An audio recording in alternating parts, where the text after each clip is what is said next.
If it was weird before that a South African billionaire was running the US government and stripping it for parts, it's only gotten weirder that somehow this doesn't feel like enough power for him.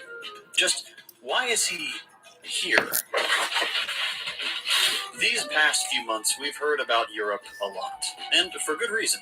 You might have seen this already, but back in February, a group of all the major far-right parties in the EU got together in Madrid for the Patriots for Europe Summit.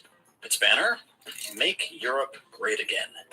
Since the Trump victory and after their massive gains in last year's elections, the far-right in Europe is emboldened like never before. Or almost never before. We know this already, and we've seen this coming for a while. The European far-right is doubling down on anti-immigrant politics. They're more explicitly anti-trans and anti-LGBTQ than before, and they're now firmly, unequivocally doing climate change denialism. They've fully adopted the American political strategy. Unlike before, they're not really watering down their politics or trying to be vague about things they used to avoid talking about. After all, most news outlets and the majority of the political spectrum in countries like France, Germany, the UK are now completely okay platforming fascist talking points just to seem reasonable and pragmatic. And instead of bringing voters back to establishment parties, centrists jumping on the bandwagon of anti-immigrant politics opened the door for the far right to start saying the quiet parts out loud and harden their stance. But something else has changed too. Nowadays, rather than just comparing themselves to and supporting Trump, like with this summit, European patriots are also directly inviting Republicans into European politics. After years of telling people that American foreign influence was to blame for all of Europe's problems, that wokeness was being parachuted in from American colleges or whatever, the far right is sending out a very clear message. Just come on and intervene in our politics. When we look across the Atlantic with envy, we see President Trump in the Oval Office signing off executive orders, and we want some of that in Britain. We want a Trump revolution in Britain. We want Elon and his nerd army of muskrats examining the British deep state. If this seems surprising, it really shouldn't be. Much of the European right can see that the conditions for fascism are ripe, and that the levees won't hold if there's a big enough push. That means more and more people on the European right are hoping that someone like Musk can be the final straw. But we've jumped to the conclusion here. Let's back up and focus on Elon specifically. What is Elon doing giving keynote speeches for a neo-Nazi political party in a country he's not even from and doesn't live in?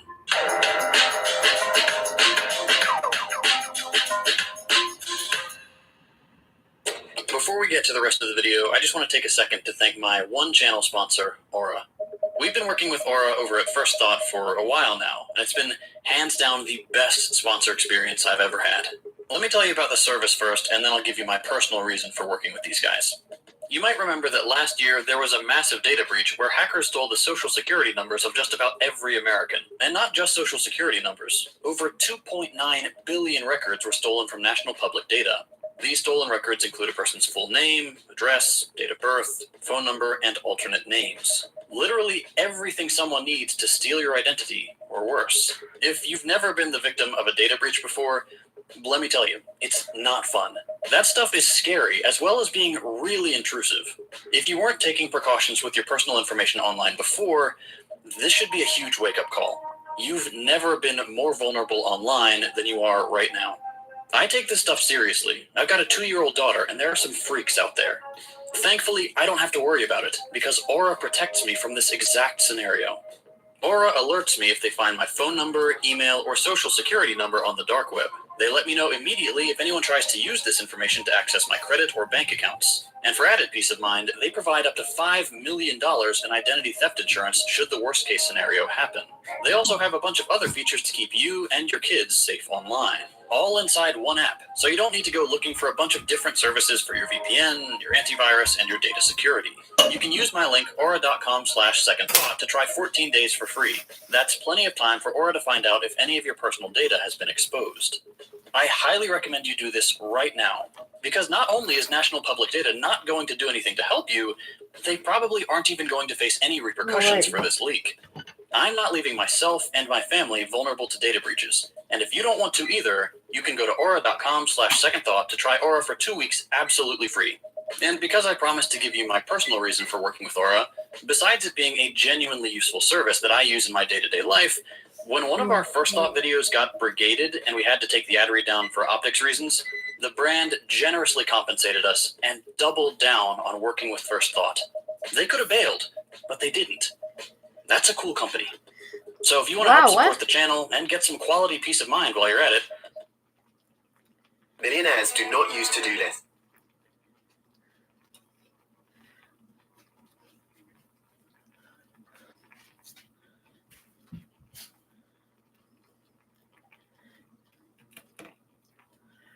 Oh, you wanted to know what Justin Trudeau's doing?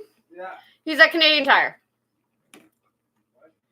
Trudeau shares photo of Canadian Tire trip. Well, it seems Justin Trudeau is learning to adjust to life after politics. He shared this photo on Instagram with a full cart and the caption, "Gotta love a Monday morning at Canadian Tire." Likely not a shopping trip that he had to make in a number of years. Well, it seems Justin Trudeau is learning to adjust to life after politics.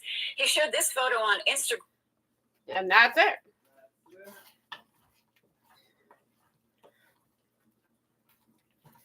Ooh, sure.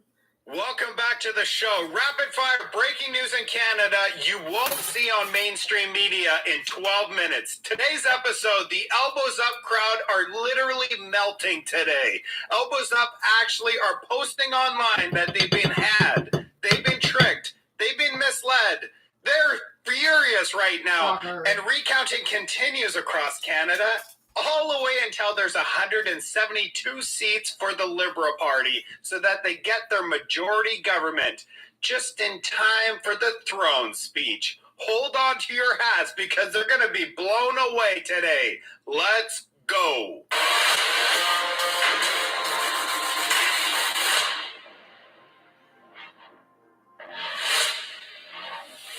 There are so many breaking stories, I don't even know which one to pick first, but this one that I'm about to show you is going to blow your mind. Who remembers the riding of Terrebonne, in which the riding flipped to the Liberals by only one single vote? And it turns out that Elections Canada put the wrong postal code on a label, which sent a Bloc Québécois vote into the trash can. Well, today we just found out that 5 more late ballots were found that could not be counted because of their own error. That's correct. Because of their own error. And they say it's completely final. Here's the story. Terrebonne Elections Office couldn't count 5 late ballots. Bloc Québécois to challenge the results. Yeah, they're going to be challenging. This thing could have actually been a Bloc Québécois seat with these 5 additional. That's 6 in total. Elections Canada confirmed earlier Thursday that 5 more votes could not be counted in the riding of Terrebonne due to delays that may have been related to the labeling of the envelopes. And this leads us to today's theme, which is Elections Canada. They only have 2 more seats to go to get that 172 majority for the Liberals. That's right. And here are the ridings right there, Nunavut and Windsor, that they're trying to get it done. And you're not going to believe this one. Mr. Bench, another Election Canada riding flips to Liberals. This time Milton East and Halton Hills South. Look at the total count. None of this makes sense. They magically found 154 new votes during recount. What? How convenient. We're going to take a look at this. And this is the result on election night. Parm Gill actually won by nearly 500 votes. Yeah, but this is so bad because if there's like a mistake in this one case, then what is going on in Canada? Pretty good chance there's a mistake in other places too. That won by just 26 votes. But check out all of these rejected ballots. 328 all of a sudden got rejected. I wonder how many of those rejections were for the Conservatives. You know, it just seems like they're going to continue to recount until there is a Liberal victory. Everything here seems suspicious. And this is how absurd everything is. Barbara 302 wrote, they found an additional 554 new votes here, but they won't recognize the additional ballots they found in Terrebonne riding because they were received late due to Elections Canada's own screw-up with the postal codes. Canada, you can't make any of this stuff up. And as Now Canada has posted, they're going to continue to flip until Elections Canada meets Made in China standards. And get this, Canada, and the elbows up crowd is going to be furious, like I said at the beginning. From the food professor on X, he says, April 10th, during the election, Carney temporarily paused the campaign to convene a cabinet meeting on tariffs. Now we know why. And he never disclosed that he was quietly lifting most U.S. tariffs on April 16th, clearly not to upset the elbows up vote. You can't make any of this stuff up. So just so that people are aware, what he did is he removed all the counter tariffs, even though he said elbows up, we're going to fight, fight, fight. But there is one tariff he did not remove, and that's the thing. So Mark Carney promised tariffs that will hurt the United States, but not Canada. Instead, we're paying 25% more for essentials like food, coffee, clothing, and cosmetics. Retailers like Loblaws are raising prices on thousands of items. And guess what? Experts expect that the average cost to Canadian households is close to $1,600 to $2,000 annually. We are getting absolutely crushed, and we're getting crushed by our own government. The number one reason why people return products on e-commerce stores is because they purchased the incorrect size. Introducing clean size charts for Shopify stores, made by developers who have spent years developing Shopify stores for merchants just like you. Make it as easy as possible for your customers to find the size they require by offering them accurate size charts. Reduce returns and increase retention by giving your customers exactly what they want in the correct size that fits just right. When customers get exactly what they want from your store, they're more likely to come back to make more purchases. Choose from a collection of preset templates to get you started right away, or customize your own charts with your specific branding and style guide, including images. Create as many size charts as you'd like with the premium plan. Select which collections, individual products, vendors, product types, or tags to use the size charts on, and don't show the size charts to other products that don't require them. Keep your customers up. And our response to these latest tariffs is to fight, is to protect, and to build. We will fight the U.S. tariffs with retaliatory trade actions of our own that will have maximum impact in the United States and minimum impacts here in Canada. Canada's largest grocery chain is warning Canadians that we're going to have to pay more for groceries and soon. And Donald Trump's tariffs are to blame. They buy inventory at higher tariff levels, and they're going to be passing those prices along, of course, to us, the consumers. And these are some of the details about what we're expecting from Loblaw, in particular, from the CEO. Saying that right now, there's tariffs on about 1,000 goods that Loblaw carries. They have over 80,000 items, so 1,000 right now. So the CEO says that can go up to 3,000 in the next couple of weeks alone, and as high as 6,000 items to be impacted in the next couple of months. And again, those price increases pass along generally to the consumer. Now, as per the CEO, that's per bank is his name, he lays the blame squarely on the U.S. tariffs, saying in a statement that while the tariff situation might be improving between the U.S. and other countries, that's not the case here in Canada. In fact, we'll be facing a large wave of tariff-related increases in the weeks ahead. Goes on to say that this means, unfortunately, a lot of us, if not all of us, will be paying more for food, for produce, for health and beauty items, everything that Loblaw carries. And so this will be exponentially increasing on what the Loblaw will be paying in tariffs. But they're not alone. A lot of the grocery stores are going through the same thing. But this is a statement from the CEO. Here are all the retaliatory tariffs that Canada is imposing on the U.S. And guess who pays for all of this? You pay for all of these retaliatory tariffs. When the U.S. imposes a tariff on Canada, U.S. citizens pay those tariffs. Canada's retaliatory tariffs on food gets paid for by all of us. So when they say they're going to give you an $800 family tax cut for every family across the country, they don't tell you that they're going to make you pay $1,600 to $2,000 in extra taxes on your groceries, because we're imposing those taxes on food that's imported into our country. I guess that $20 billion that they're expecting in Canada's tariff response is coming from your grocery prices. So that's how mainstream media is spinning this, because they say that, for example, right here, grocery store retailers are expected to increase prices due to U.S. tariff on Canadian goods. No, that's a straight up lie. Americans pay for U.S. tariffs. Canadians pay for Canadian tariffs, meaning Canadians are getting destroyed at the grocery store because of our elbows up government. Just read how it writes here. It says, retail sector like grocery stores, which are expecting price hikes due to U.S. tariffs on Canadian goods. That is incorrect. And this is why my channel is so important, because people need to know what's happening. This is what's... Loblaws is starting to label items to prepare Canadians for Carney's counter-tariff price surge in advance. Oh boy. Loblaw stores have introduced a new symbol to indicate which products are directly impacted by U.S. tariffs. But it's mislabeling because they're actually Canadian tariffs on U.S. goods. And our next top story is housing in Canada. Oops, our new housing minister, Gregor Robertson, said the quiet part out loud. We have to protect our housing. Oh boy. So he doesn't want prices to come down. Your kids will never own a home in Canada because inflated prices are policy. Welcome to Canada. Got to create some incentives and opportunities for people to get into market. We got to make sure that people's assets are obviously protected, and that's the market housing. Get that, Canada? We have to protect your value of your home. Protection is number one. Prices up.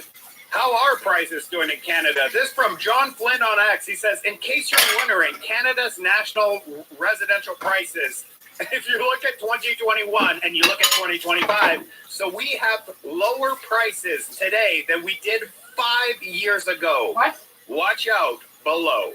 And here is what Toronto condo market looks like. It's basically in free fall. How far are these prices going to go? Because the amount of listings right now is at a record level. And the amount of sales are at a record low level. And the amount of homeless people are at also record level. Funny that.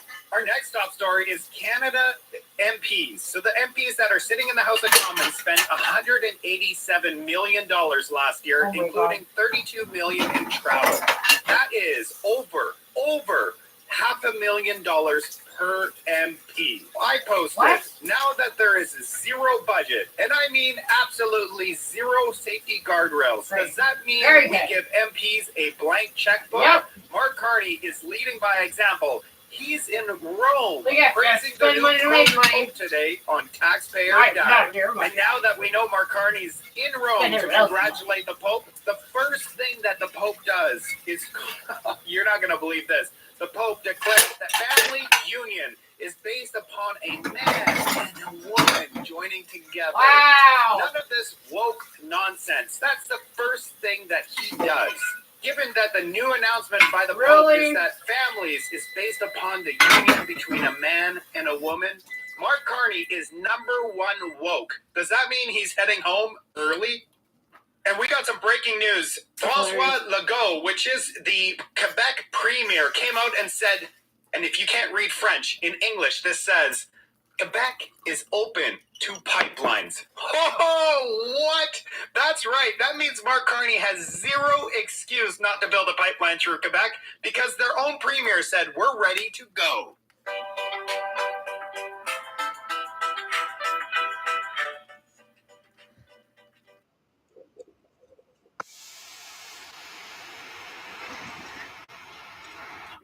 Than investing in pet insurance. To see if pet insurance, you can get up to 75.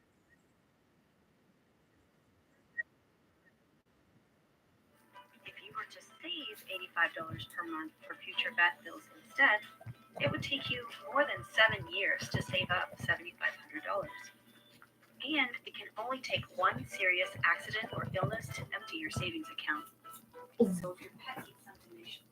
So this next story is going to be mind-blasting for you. We have Dominic LeBlanc. He's speaking French, but you'll be able to read the English subtitles if you don't know how to speak French. When Mark Carney said he wants to pre-approve energy corridors, he didn't mean pipelines.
remain in cabinet, according to a papers.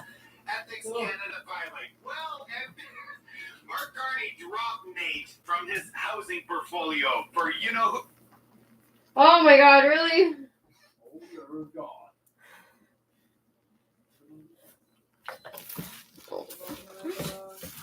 Why?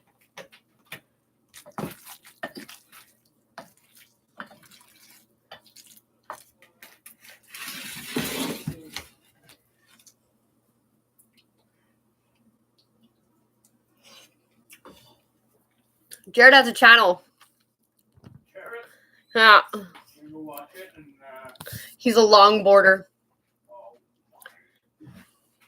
oh my God! Oh my God! There's a longboarder. It's so lame.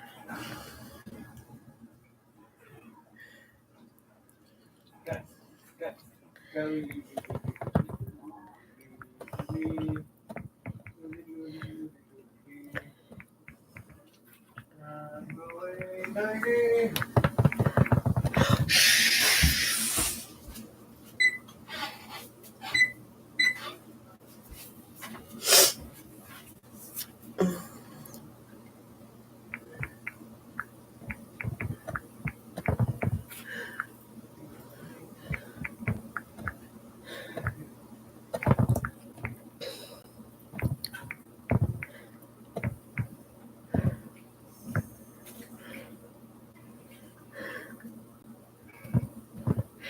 I told him that longboards are gay and to get a skateboard. No, but that wasn't what I was oh my godding. What I was oh my godding is that yo, tu mets toi de l'argent. Yo, you owe me money. Yeah, no shit.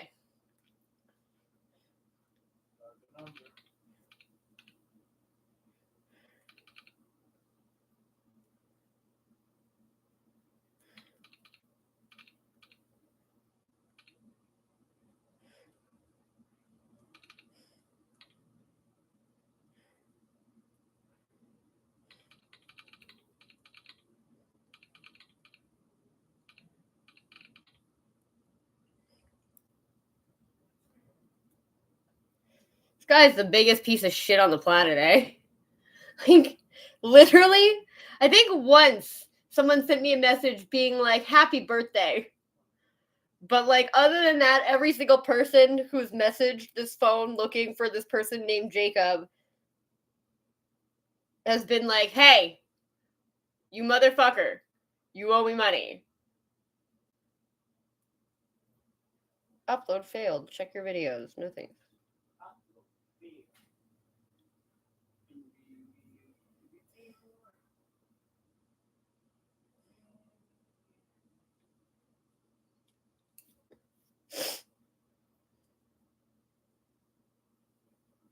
Simpsons already knew it, and if you live... No.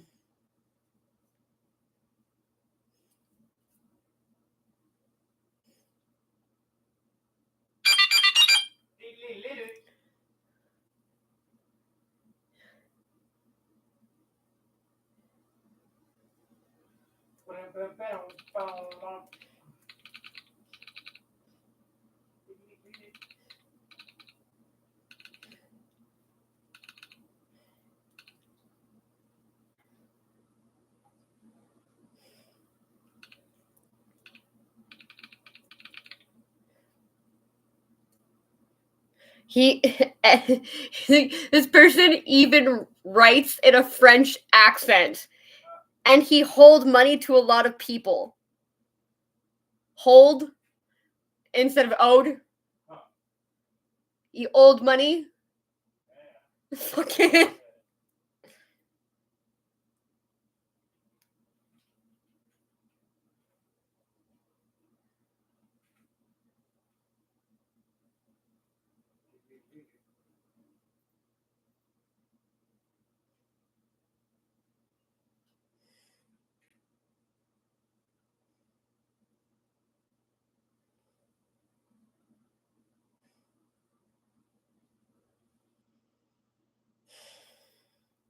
I can't get on the phone app, right?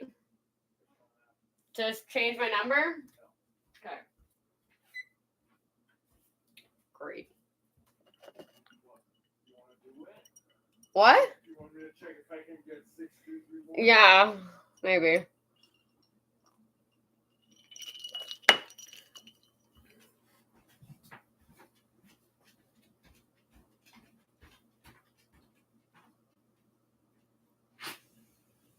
Please don't fall on my head. Just gonna squeeze on out there. Nope, you stay.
Fuck you. Where he just sort of lets it bombshell out that no, Canada will not be getting a budget this year.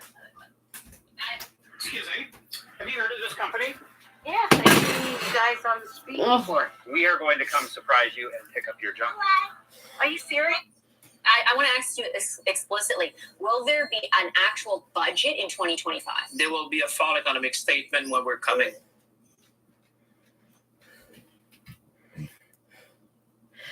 Dog owners get so offended when you, like, what do you call it? Misgender their dog.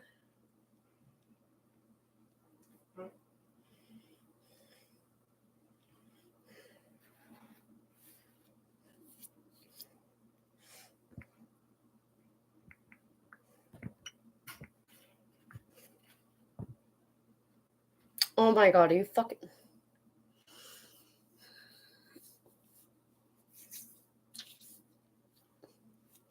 I'm gonna set this house on fire because the fucking ants.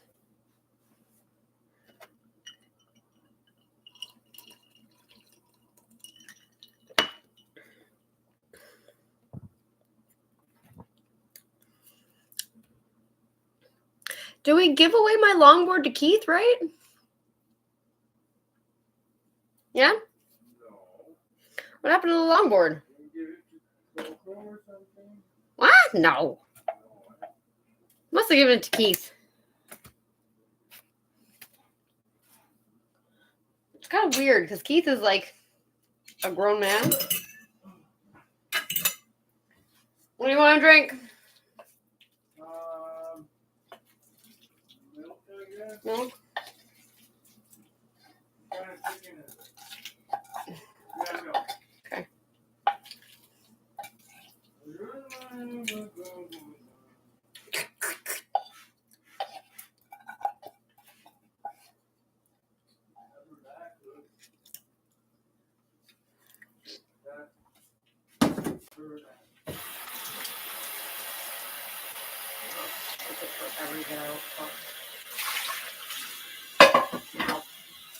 My fucking ears. Here.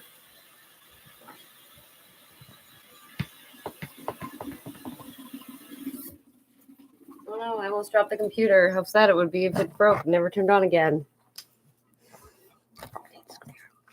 You ready?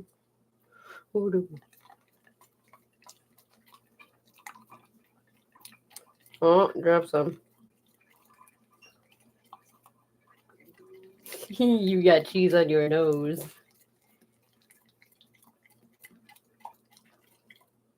You dropped a bunch.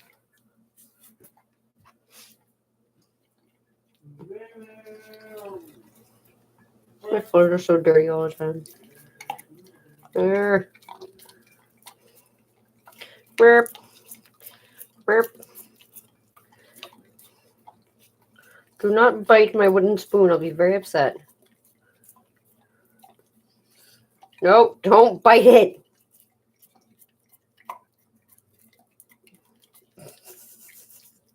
He's getting frustrated because there's like one noodle that's stuck on it here.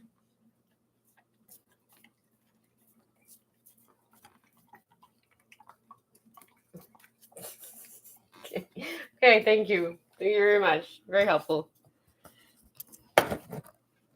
Your dog thinks he's very helpful. Okay.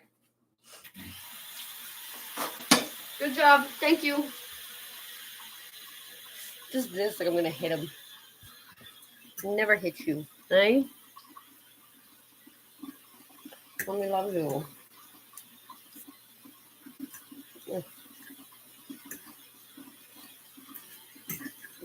Come on, Joseph. I just brought you back here. No, I'm not talking to him. I'm talking to Jared. Because I told him, no, Jared, stay here. So I wanted to say his dog was cute, but also longboards are for fags. And he said he doesn't really do downhill skate anymore. Seen people who do it on the beach. What? Well, I see people do it on the bikes. I guess that is probably the only reason that a longboard would be useful. Have you ever seen those? Like the downhill thing? Where they're like going like fucking 100 miles an hour? It is pretty fucked up. Kind of like having a death wish. Because like one thing goes wrong and your brain is on the fucking cement. Oh. I've seen the downhill BMXing. That looks kind of fun, actually. Aside from when that guy got, like, the stick through his foot. Yeah, but he was really chill about it. He was just like, no fucking way! I was like, wow, that must be the first time that happened to you. I'd be literally, like, screaming bloody murder. How are we as Canadians to hold your government accountable for what you're promising if you're not going to be transparent about it for 6 months or so? And I take your point about the timeline. Throne speech. There's still another month. And I would say this is a new government. So let's start. If we're going to start, this is a new government, new legislature, new prime minister. So the direction is very clear. Not really, though. Yeah, I'm still a finance minister, and I would say the world has changed also in 6 weeks. So Canadians understand that. But not really. Okay, so let's go to X. Table Salt points this out. Countries that are not doing an annual budget in 2025 include Afghanistan under the Taliban, the Palestinian Authority under Hamas, Iraq, Iran, etc., and yet Canada will be doing one. Well, Polyev issued a statement saying this. First, he said Parliament has already been shut down for nearly half a year now in the face of serious economic. That can't be true. Budget this year, there is no first he said Parliament has already been shut down for nearly half a year now in the face of serious economic threats. The Liberals don't intend to present a budget this year. There is no roadmap forward, no economic vision, no. He said during the election campaign. Oh, wait. Will not be Afghanistan. Okay, so they're not going to be doing a financial budget. Countries that are doing, countries that are doing a 2025 annual budget: Afghanistan under the Taliban, North Korea, Palestine under authority, Iraq, Iran, etc. Canada will not.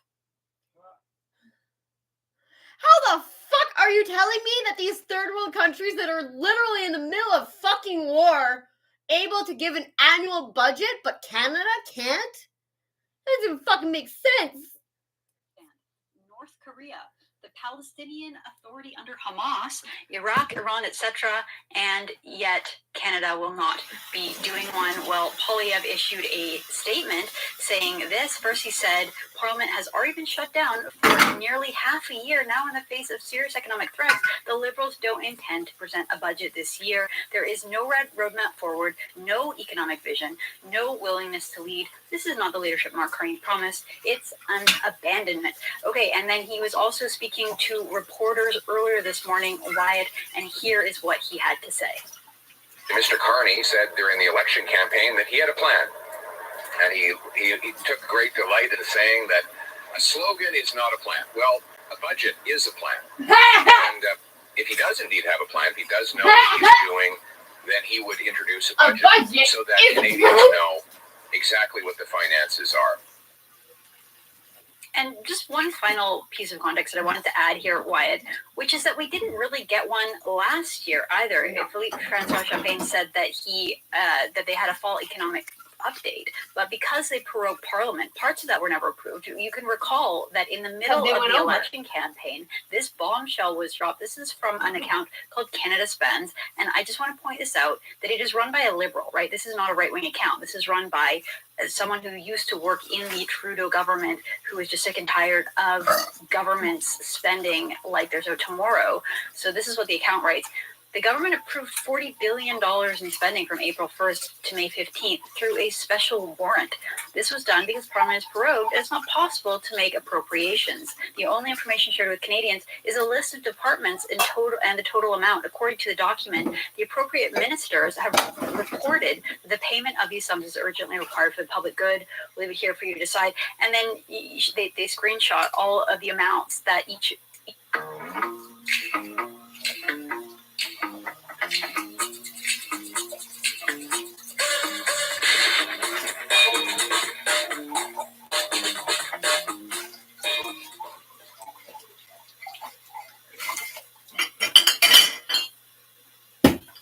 Ha! Yes. they've been lying to you about how money really works. And it's robbed. And then they screenshot all of the amounts that each ministry received, right? And there's just no accountability. They never voted on this. In our parliamentary system, you're supposed to vote to approve budgets. You're supposed to vote to approve spending. We didn't have that, and it looks like we're just not going to have it again. I mean, if the Conservatives were doing this, it would be a huge national scandal, and every single news outlet, news agency, and journalist in the legacy media would be like sounding the alarm.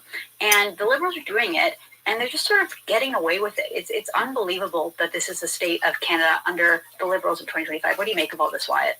What I have to point out a few things about this. One, it's completely asinine for Champagne to say, well, it's been a weird last 6 weeks, so now we don't have to table a budget. Like, we have tabled budgets in far bigger crises than we are currently in. We're not even really in a crisis. The whole trade war is kind of resolved. There's kind of a blanket, tariff that Donald Trump has put on pretty much any imports. So that should be very easily baked in to our budget. But again, like, we've been able to put together budgets in more scenarios based on this. They could just never pass a budget because this is considered something unprecedented. We're living in unprecedented times. We have to wait 6 months. Are times going to stop being unprecedented by this standard in 6 months? And now they can finally pass a budget. And yeah, they did. Like, the last time they did this was in COVID, where they didn't pass a budget in 2020. So that was considered like a really big deal then. Are we even in a 2020 scenario right now where they're going to have to budget people staying home and not actually working anymore? Like, obviously not. And then consider on top of this that we've already had a tech credit downgrade under the final year of Justin Trudeau, as well as Mark Carney's advisorship over the economy. So why are we thinking that this is not going to result in us going from, I believe we went from AAA to AA+. We could end up just going to AA over the next year or so, because we're not taking any steps to make any credit rating agencies think that we're actually trying to get back on the horse. We just don't seem to care. And also with the OIC, $33 billion that the government spent, both them and their defenders at the CBC tried to make it seem like, no, this is just to bridge the gap before we table the budget in a few weeks. And I already knew that was nonsense, because you'd only need about 5% of your budget for each department to be given to them to bridge a gap for a couple weeks and then put forward a budget. I noticed that the CBC, in that readout of where money went, was given $178 billion. Now, they get about $1 billion of their budget every single year for taxpayers. So why do they need 17.8% of their budget given to them all at once if this is just to bridge the gap? It was obviously to give money strategically to departments that the government favored, with a little bit of money to bridge the gap, until they give out more money in an OIC. And this is going to be probably like baiting and switching Canadians, where you can kind of give small lump sums of money all year long through OICs, and it's going to be very difficult for the average citizen to be able to kind of keep up with, well, how much has each department been given? Because in theory, he could give the CBC, as an example, $2 billion, but it's in $5 billion, $10 billion, $50 billion chunks as time goes on, and it allows them to basically spend like it's a credit card rather than actually having to, follow a budget like a responsible household or business would do. I don't know, but Mark Carney's good at this, I've been told by Rosemary Barton. Well, you're so right. Like, I think it's designed to just completely avoid accountability, right? Like if you pass a budget, it has to be approved. It has to be passed in a confidence vote, and that puts the government at risk of falling before they've even really gotten going. And so it avoids them having to cobble together a plurality or like a coalition to get to a majority. And it just allows them to continue as they go. And to the point about the crisis, right? Like, I was told that Mark Carney was great in a crisis. I was told that was how he thrives. And so yet here we are in the first week, really, of his government. And he's saying, the finance minister's out there saying that, no, it's too rushed. We can't put together a budget. Like, the basic core duty of a government is to do that. And yet this man that's supposed to be like always under pressure and in a crisis is basically shrugging and saying, we just can't do it, maybe next year. It's really unbelievable. I want to keep going on because that was just the dipping our toe in the water. of the complete disaster show that is this cabinet so far. So as well, yesterday speaking to reporters in Ottawa, Canada's new housing minister, this is a new face federally, although those of us from British Columbia know this man very well as the socialist mayor of Vancouver, Mr. Mike Plains himself. And he is. You take it and go. Because I have to do the dishes, so our goal is not to actually lower housing you have? prices to make it more affordable for young people to be able to afford their first home. No. We want to keep the prices sky high. We just want to build more and, hey, throw in some government housing in there. Let's play this clip. Yeah, take and go. Hello and welcome. I'm Dr. David Costa, the Dean and CEO here at Robert Kennedy College in Zurich, Switzerland. And I'm here today with housing in there. Let's play this clip. Affordable housing. Hi, baby. No, I think that we need to deliver more supply, make sure the market is stable. It's a huge part of our economy. So we need to be delivering more affordable housing. I think it shows that he doesn't know the first thing about economics, right? Because he's saying, like, the question to him is, should you want housing prices to go down? He's going to stable them by increasing supply. Well, the whole idea is that if you do increase the supply to match demand, the prices will automatically go down because there won't be such a shortage, right? The costs have gone up because there's an artificial shortage in housing because we've flooded the country with new immigrants at the same time. They're just refusing to really grow to keep up with the growth. And here, like, this is also something that drives me crazy about these socialist types is that they think that the answer is like a government program, right? So he says we need more affordable housing. Read into that. They want more rentals that are subsidized, right? They want like price controls on rentals so that some families who get into this program can afford to pay the rent because artificially lowered by the government. That doesn't solve the problem of young Canadians getting locked out of the housing market. That doesn't solve the problem of people not being able to find a house in a safe neighborhood to raise their families. Like, to me, this is just going to be an absolute disaster putting someone like Gregor Robertson in the housing portfolio. What do you think, Wyatt? Well, it's like Mark Carney saw like Sean Fraser as housing minister, and when someone thought there couldn't be possibly anyone worse for that role, he said, "Hold my beer," and he ended up finding this guy, dragging him out of retirement, saying, "This will make sure that people are confident that our government's going to do a good job." And here, they kicked out Nate Erskine-Smith as housing minister when he only came back to run for re-election under the promise that they would let him be housing minister. No, I disagree with Nate Erskine-Smith on pretty much everything. At the same time, it's like Mark Carney is a career politician in the sense that he may have not been in office for very long, but he has a lot of the flaws that you would normally associate with a really bad quality like career politician. He wants to be around people in his government that he likes to talk to and that he pairs up with well. It doesn't matter if they're incompetent. He just picks people he's friends with, and maybe he doesn't jive very well with Nate, so Nate's not in, and now Gregor Roberts gets in because maybe Mark Carney knew him from back in the day. So his cabinet at best is full of dumb and pretty people that he likes to hang out with, but we don't actually have anyone who has a track record of success in any field, and sometimes they're even moving up to more complicated departments. Well, plucking the former mayor of Vancouver, I mean, Vancouver is like ground zero, like patient zero in terms of unaffordable housing. Like, it's the least affordable housing market in the country. The rest of the country is starting to catch up to Vancouver, but Vancouver has been dealing with this problem since Gregor Robertson has been mayor, if not thereafter. Okay, let's go ahead. By the way, though, the prices in Vancouver spiked like 178% or something crazy, like more than double when he was mayor. During the housing crash, he somehow increased prices during the housing crash. That is some sort of wizardry.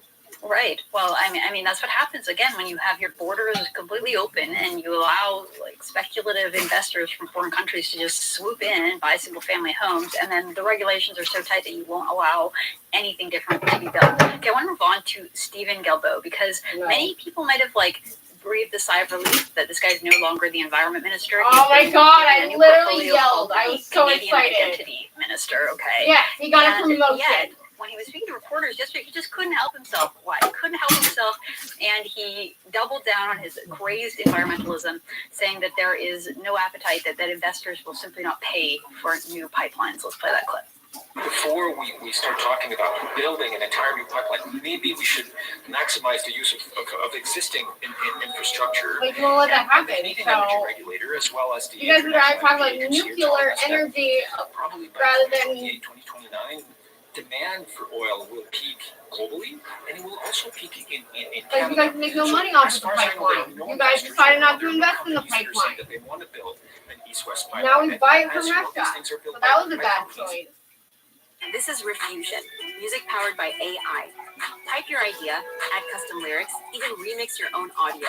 Generate studio quality songs instantly. It's completely free with unlimited generations. Try it free. Man, this guy's living in the past. I haven't heard that phrase peak oil, I think, since like the 2000s, right? But he's repeating all of the old favorite scaremongering from the far left. So Danielle Smith, Premier of Alberta, jumped in on that one. She writes this on X. She says, Canada's new Identity Minister, Stephen Guilbeault, just deceived Canadians, saying we don't need more pipelines because the Trans Mountain Pipeline is only 40% full and peak oil will be here in 2 years. The facts are that TMX, which just opened and wouldn't have been built entirely, and would have been built entirely with private sector dollars if Ottawa hadn't made it impossible for the original proponent to build it, is already close to capacity. Further, most estimates of demand for bitumen shows it growing for several decades and that it will be needed to replace declining U.S. conventional oil fields.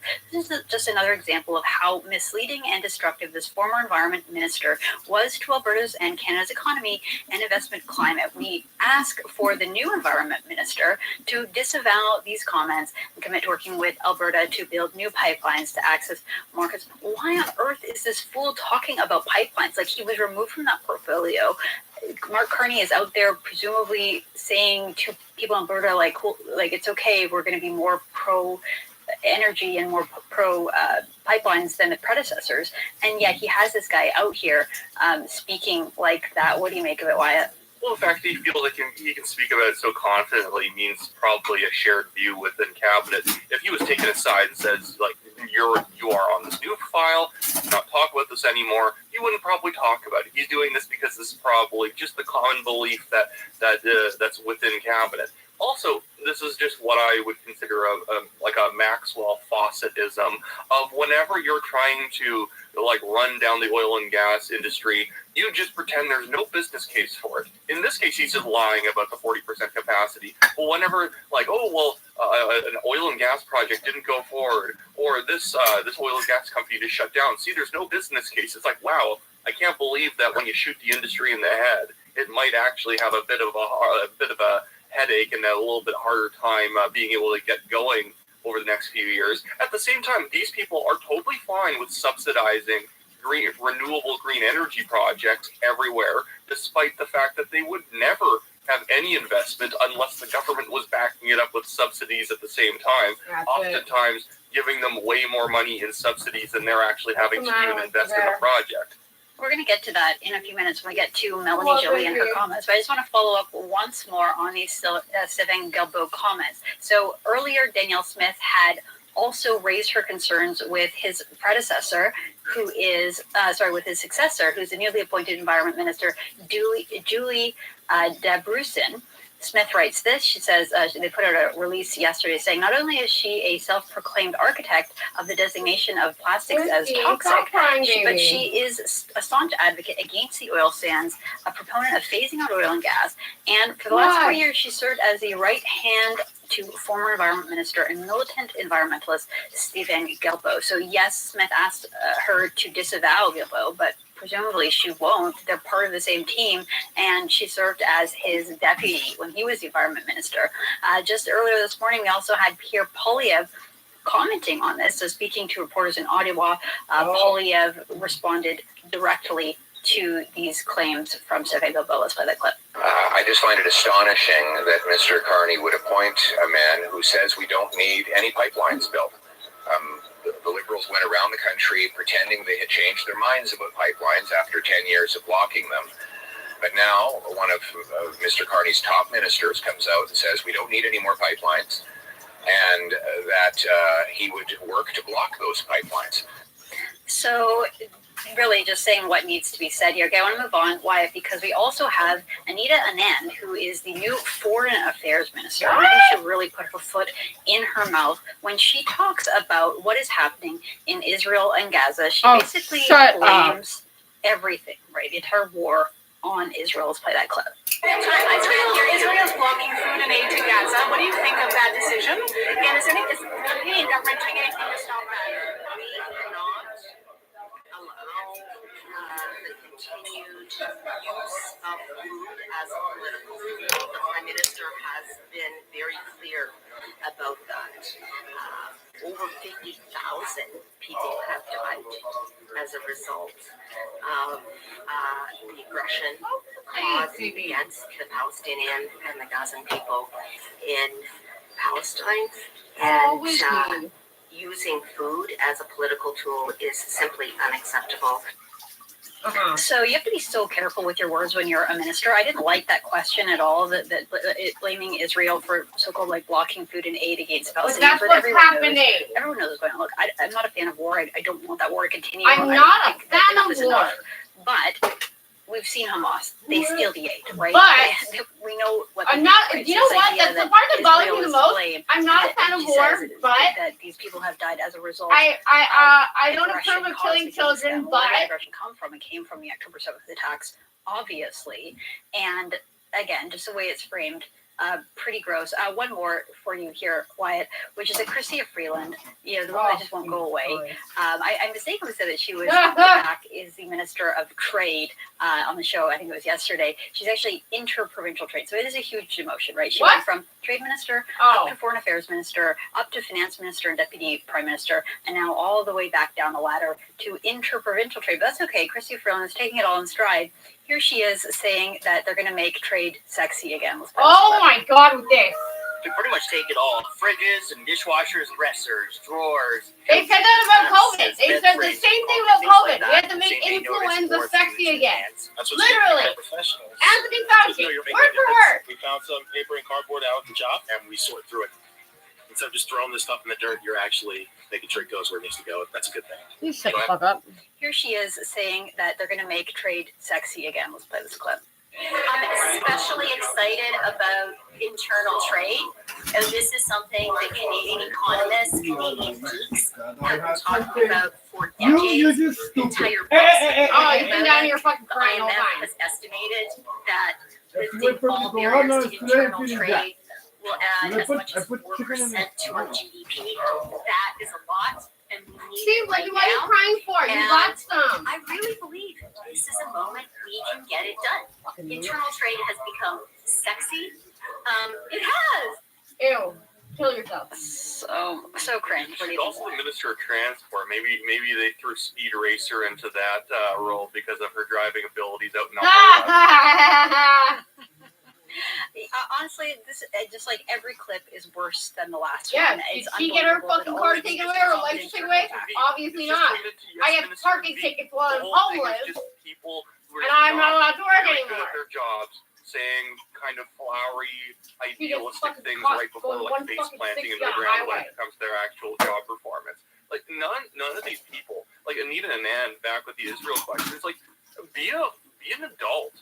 Figure out how to be an adult. This is I meet a lot of incompetent politicians, and you're just sitting there like, oh my goodness, someone. But children are dying. How can I be an adult when children are dying? You can't even think on your feet for the most basic thing you should say. Can you guys be any more Jewish? How are you going to actually how are you going to engage in any diplomacy as the foreign affairs minister? When children are being bombed in hospitals, sign an interprovincial trade deal. When you seem like you couldn't actually get through a normal question period without falling all over yourself. Okay, speaking of Veep, I think this might be the best Veep clip you guys of the day. What? This comes from our new Innovation, Science and Industry Minister, Melanie Joly. Sounding just like a total idiot here. So she's asked about the potential plant closures when it comes to auto plants vis-a-vis the tariffs, and she's really excited about the government's plan here in the wake of really bad news. Let's play this clip. So I've already been in contact with the CEOs of GM, Ford, and also Stellantis. My goal is to be able to have good conversations with them before the end of the week. My message to the workers in the auto sector is we're there for you. We know that there's anxiety. We know you're concerned about losing shifts. We know we were concerned about losing your jobs, and we will always fight for your jobs. Notwithstanding that, we also have a $2 billion worth of support for the industry, the auto industry, the steel and aluminum industries that are affected by the trade war. One of my first decisions will be also to make sure that the workers can benefit from these investments. I can never tell tell with her whether she's just like really nervous and can barely make it through a sentence because she's just so bad at this, or if maybe she's like on drugs or something. I don't know. Yeah, no, I think they're all on drugs. Platitudes, just platitudes. Well, I've been sitting down with GM Stellantis, and who cares? Yeah, Krista Freeland has like a weird panic disorder, or she's on drugs. Any plan to cut taxes? Really, 80% of the time, whenever somebody is talking who's in government, who's a minister, they're not talking about tax reduction. They're just screwing up everything. Every single department in the government right now should just be figuring out ways of reducing taxes, reducing regulatory burden, if you're scared of jobs being sucked over the border into the United States. But all these people are like, we talked with the land. Who cares? Who cares that you have a cup of coffee with them? I don't think that actually does. We're fighting for workers. How do you cut the workers' taxes? Like, I never understand why this is like a dirty word in government. Like, I know Mark Carney's technically cutting taxes right now, but I don't think exactly giving everyone $400 back is going to save the economy. Well, it's so interesting because it's the exact opposite approach, as you mentioned earlier, to pipelines, right? So when it comes to pipelines, there's like, oh, well, we just create all these regulations and there's no business case. The businesses just don't want to build these pipelines in Canada anymore. That's not our fault. That's their fault, right? Completely ignoring all of their own policies. And yet when it comes to auto manufacturers, it's like they're literally just bribing them with our money, paying them untold billions and billions of dollars to please keep your businesses in Canada so that we can have jobs for these people. And even with all those subsidies over the years, the companies are like, yeah, no, you're not a good business environment. Like, it's like, hello, it is your regulations and your taxes that drive these people no amount of special subsidies is going to keep them. And just for some background, just one more point about her. That she's just like super excited about their $2 billion like EI basically top up fund. Like, I'm sorry, if you're about to lose your job, the fact that they have $2 billion, like, that's not going to go very far when you're talking about tens of thousands of laid off employees, right? It doesn't really help you. Like, you don't want welfare, you want a job, right? And so it's a real civilization building policy to keep people at home on their couches. People don't want to be on welfare. Well, it's true, right? And so, yeah, if you are an auto worker, you should be nervous under this government, and you should be angry with your compatriots for voting in another liberal government. And obviously, the background here is that we learned that this Honda plant is closing. So JN Xer on X reminded us of Justin Trudeau post saying Honda, Stellantis, Northvolt, Volkswagen, Ashai, and Kasai, these are big companies that can choose to build anywhere, and they're choosing Canada. Well, how's that going? He writes, so how are these liberal investments going? Northvolt just went bankrupt. Honda shelved its EV project for 2 years. Stellantis halted production, shifted 1,500 jobs to Illinois. Volkswagen battery plant is now facing major delays. Billions of dollars in taxpayer money are circling the drain. And who is likely behind these investments advising Justin Trudeau received the way? All that, of course, should be Mark Carney, your new prime minister. Like, this strategy is just a failed strategy. Let's stop with the corporate welfare. Let's stop bribing these companies. This is kind of...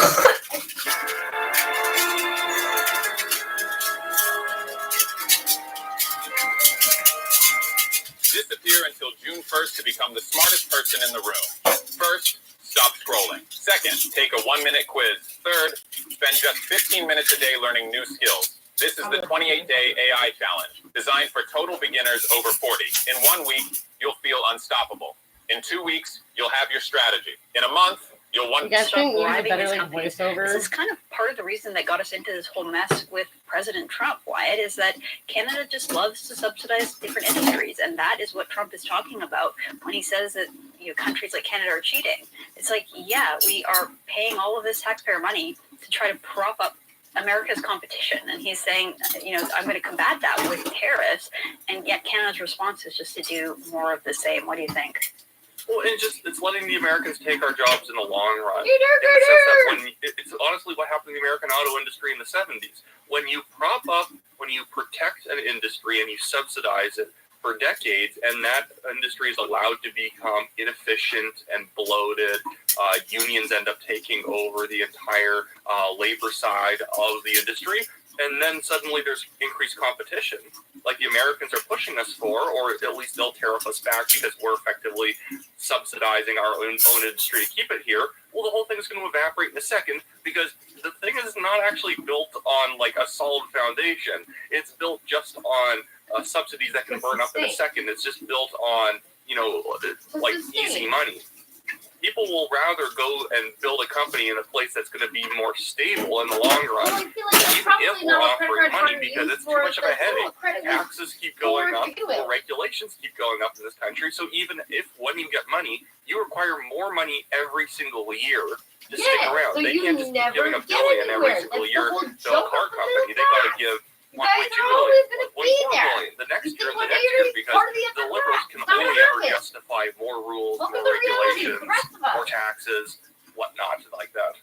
Okay, I want to end the show on a fun note. We're going to move entirely away from Canadian politics, go to something totally different. So Brett Cooper, who is a YouTuber and sort of former Daily Wire personality, a young Gen Z conservative, she has been doing a tour, and she was at a show in Phoenix, Arizona last weekend.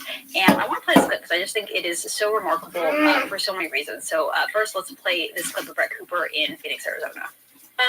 Because what I'm about to do tonight, I've never done before.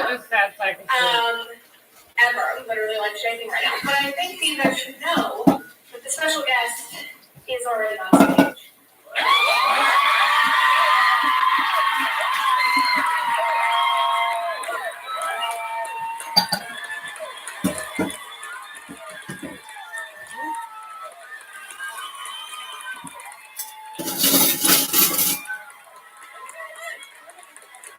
So I'll tell you why I love this, right? This is a young, successful, sort of career-oriented Gen Z woman, and yet when she announces to her fans and to her audience that she's pregnant, she gets this like huge, like heroes applause. Like people are so happy for her, right? And this is the kind of response that you would tend to get from like your friend group or your family when you tell them you're pregnant if you have been like really trying to get pregnant. And to me, it signals like this cultural shift, right? Like for me and millennials, it seems like everything that was told to us, all the messaging from the culture was like girl boss, you know, go into you can achieve anything, you go into any line of work, and career. And I think that the culture is shifting, and that women are being told that it's a great thing to be a mother, and that our culture is celebrating it again. I'm really excited and happy for young women like Brett, sort of like paving this new path. That there's something wrong with there's like no shame in being a mother. Actually, it's like the most wonderful, amazing thing. It sounds terrible. From her audience brought me a lot of joy. What do you think, Wyatt? Well, I'll agree with everything you said, but then also counter by saying I'm the most socially awkward person I know, so I was watching that, I was like, okay, well, I don't know what to do with this information. I'd be like the person in the back, like, I guess that's good. Like, I don't know. People tell me good news, and I just, like, shut down. I'm like, okay, I guess so. Cool. But, yeah, well, it's also kind of funny, because like she doesn't really look pregnant, right? She's probably, like, just maybe a few months along, and I think she was thinking that she looked huge, because when you're pregnant, you always feel like you're bigger than you are. So I think she was expecting it to be really obvious when she turned to the side, but she doesn't really have a baby bump yet. So that was just another tidbit to make you feel even more awkward. Why? It is a cultural shift in the sense that that's probably something that someone would mention like, you know, decades ago, and that would be like a big celebration for someone who's like a news anchor or something like that. But these days, it's I consider like, you know, that's like, gross. But like, I don't worry about that. People don't like the subject of like kids because they don't want any adult subject being brought up because, you know, that might make them feel like they're, you know, they actually need to take their lives more seriously. But, you know, people are actually taking their lives more seriously in their, you know, their 20s now, which is good. It's absolutely good, and I think that it's great for the culture. Okay, Wyatt, thanks so much for joining us. Really appreciate your time. It's Wyatt Claypool of the National Telegraph. I'm Candace Malcolm. This is Candace Malcolm Show. Thank you, and God bless. Yeah.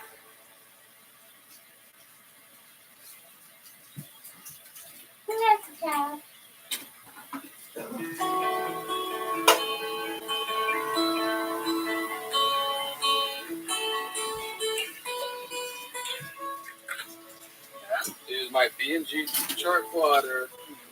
Other companies that I have. And they've also blocked off the front compass. I've seen the keys, Pedro. Alright, they're in the water, so.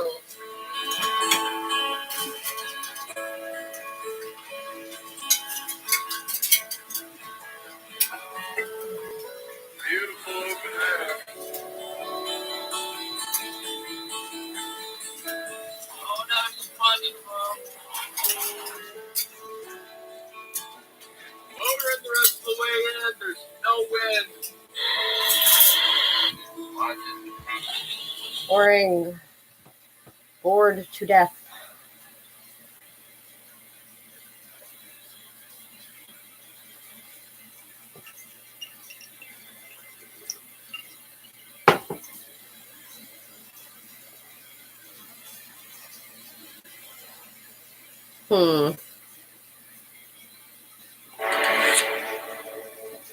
I'm Candace Malcolm, and this is the Candace Malcolm Show. So one of the topics that we have been discussing in depth since the federal election is the issue of Western separatism, Western independence.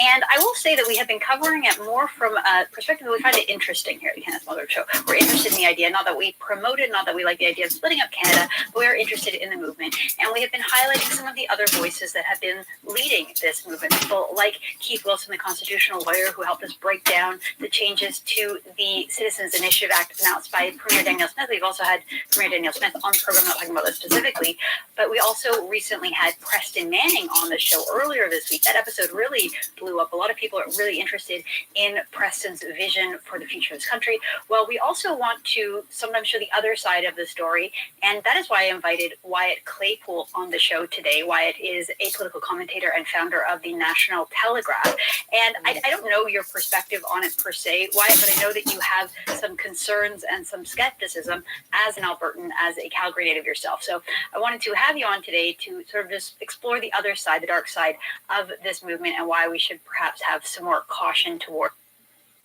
Oh no! My tablet is broken. Give me a new one. Who's still using? Part of the reason that Carney's motivated to become prime minister is because his international career has collapsed in failure. And so now where is he? Well, you might as well go to Canada. It's kind of a ratty little backwoods country anyways, and you don't really want to bother with niceties like actually having a seat and meeting Canadians and being elected. You can just hop in because you have this stellar resume and you're the Bank of England former governor, and you can tell people what's what. You can feel the tension in the air. Canada just handed power to Mark Carney, an unelected banker turned globalist poster boy under the guise of progress and climate justice. But this week, Jordan Peterson shattered the illusion, calling out Carney's entire platform for what it really is: hollow, recycled fraud built on fear, not facts. Peterson didn't hold back. In his signature style, he went straight for the throat. Carney isn't a visionary. He's a bureaucratic parasite. A man whose obsession with net zero climate fantasies will drag Canada into economic suicide while solving nothing about real environmental degradation. If you've made it this far, you're clearly someone who cares about holding leaders accountable. If you're tired of the usual spin and want sharp, no-nonsense takes on the issues that matter, hit subscribe. Join us to hold leaders accountable, spark real conversations, and make our voices louder. Don't just watch. Be part of the movement. Carney's net zero lunacy, a globalist fantasy disguised as policy. Peterson took a blowtorch to the cornerstone of Carney's campaign, net zero emissions by 2050. Here's what Carney won't say out loud. There is no clear plan. There is no cost-benefit analysis. And worst of all, there is no evidence it will work. As Peterson pointed out, net zero isn't a policy. It's a religious mantra enforced by unelected elites, weaponized against working people. And Carney, he's not leading, he's parroting it. This isn't environmentalism. It's economic eugenics. Kill industry, crush energy, call it green progress. Leader, two won't face questions. Peterson calls it cowardice. Jordan Peterson raised an obvious but damning point. Why won't Carney speak openly? Why won't he debate? Why won't he take real questions from the public or media? A leader who hides isn't a leader. He's a manager, a gatekeeper, a figurehead. Carney avoids transparency like it's radioactive. He prefers closed-door summits with WEF elites to town halls with real Canadians. And why? Because he knows his ideas don't survive confrontation. Because he knows his worldview is brittle, built on assumptions, not truth. Carney's economic expertise.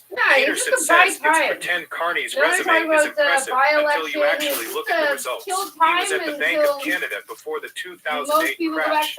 He was at the Bank of England during the Brexit chaos. And now, he wants to apply the same failed models to a Canada already teetering on the edge. Peterson's take: Carney isn't an economic savior.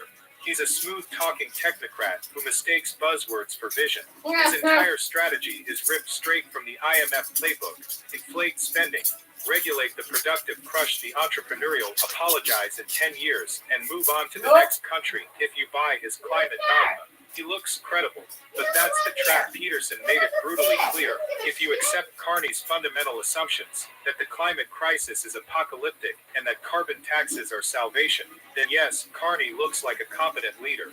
But here's the catch. Those assumptions are politically engineered, not scientifically settled. Carney doesn't allow for dissent. He doesn't engage with counter-arguments. He labels critics as deniers or extremists. That's not science, that's ideology. And when ideology drives policy, freedom dies. So does economic mobility. So does national sovereignty. Carney's win was engineered, not earned. Peterson didn't mince words about the election either. Carney didn't win on inspiration. He won through vague language, manufactured consent, and a media complex too afraid to challenge him.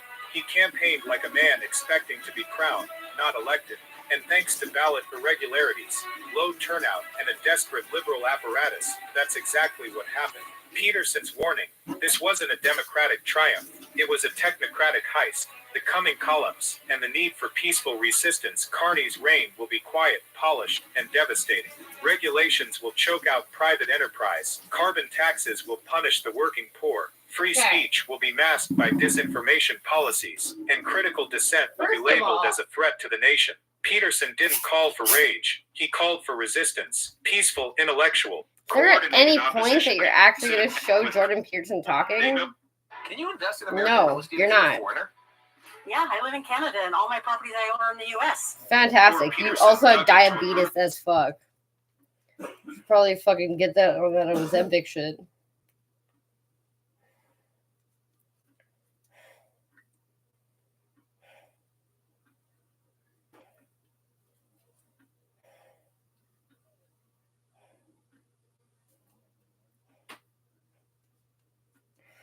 Wow. Even Portuguese news. Canadians are doomed with the same liberal rhetoric. It's not all Trump.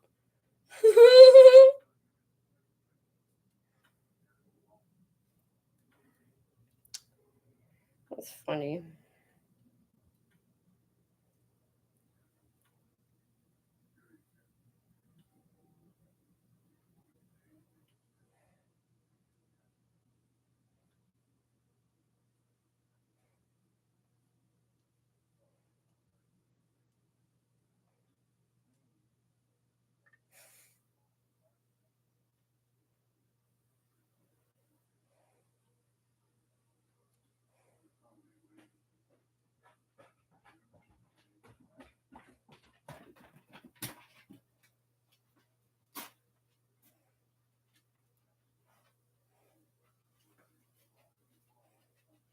Whiskey, stop it.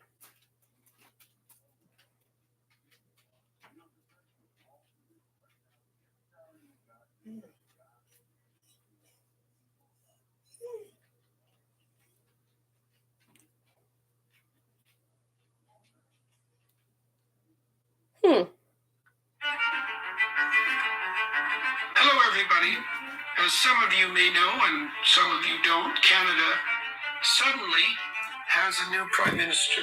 His name is Mark J. Carney, and he's the replacement for Justin Trudeau, running the Liberal Party in Canada.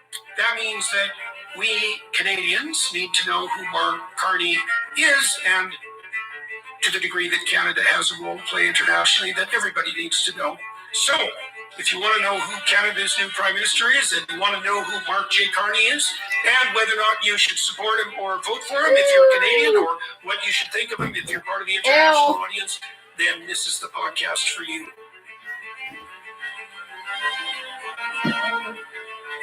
God damn it. Carney is a mystery to Canadians in large part, not least because he's been a political figure for a very short period of time. And the election that's being called is a snap election, so Canadians aren't going to have, and the rest of the world aren't going to have a lot of time to get to know him before the determination of his status as Prime Minister is going to be finalized. Now, my I want to make God. a case for Carney first, as powerfully as I can, so that We give You, the devil you're his always due, in so the to speak. fucking And way. I think the right way to do that is with a review of his resume. It's quite clear to me that Canadians are entranced with Carney, whose Liberal Party has risen dramatically in the polls in the last month. They're entranced with him for two reasons. And one is because Trump has been careening around. Oh my god.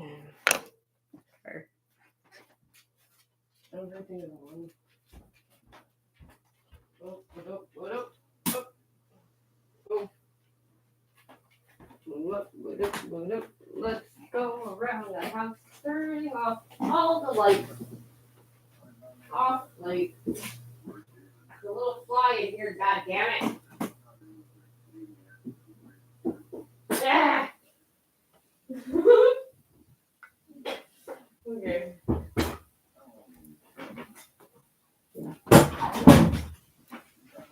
Now my eyeball. Ah! Lights everywhere.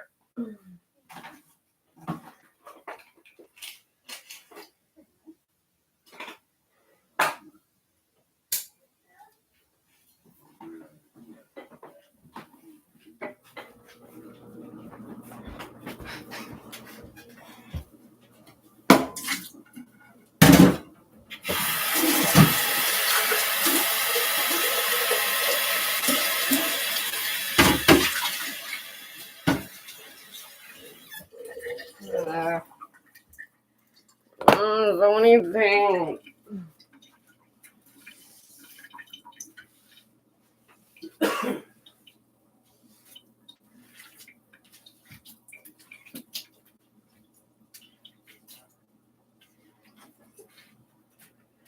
Stop crying. I will destroy you.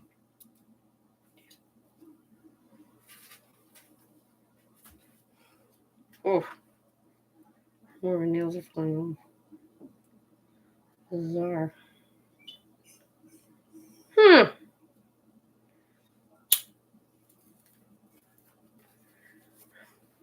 You know what's funny? I've heard of drugs doing that to your nails. I've heard of drugs doing that to your nails. Yeah, crocodile. What? Crocodile. What the fuck you saying? Crocodile drug. Crocodile drug. Make it crocodile, it fucking eats your skin and you get like Well, you know what? Because I always thought that the reason that my nails would fall off was from my picking. But I'm not picking anymore. But my nails are still falling off for some reason. Sometimes you maybe have a fungus that you don't know. It makes your nails Not all of them. soft and breakable easier. Well, that's what I heard was a symptom of fucking methamphetamine, was that your skin gets super dry because you get dehydrated. Yeah. And you tend to not drink like a whole lot of water. Oh my god. You're funny. Your dog ate. Cool. Thank you. Cool. Hopefully his mouth isn't bleeding again. Well, because I did give him his painkiller, so he should be all like, whoop whoop.